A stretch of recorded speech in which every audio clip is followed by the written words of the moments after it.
সূরা ইখলাস কখন পাঠ করলে সাথে সাথে ফলাফল পাবেন, ভালো করে বুঝেন।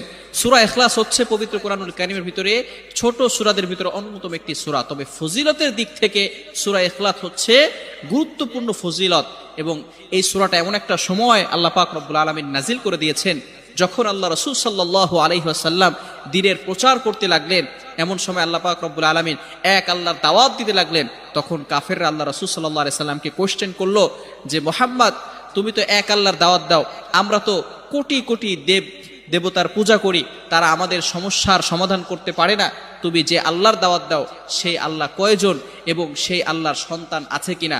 সাথে সাথে আল্লাহ পাক রব্বুল আলামিন এই কাফেরদের প্রশ্নের উত্তরে আল্লাহ রাসূল সাল্লাল্লাহু আলাইহি সাল্লামের কাছে এই সূরাটি নাজিল করলেন, কুল হুয়াল্লাহু আহাদ আল্লাহুস সামাদ লাম ইয়ালিদ ওয়া লাম ইউলাদ ওয়া লাম ইয়াকুল লাহু কুফুয়ান আহাদ।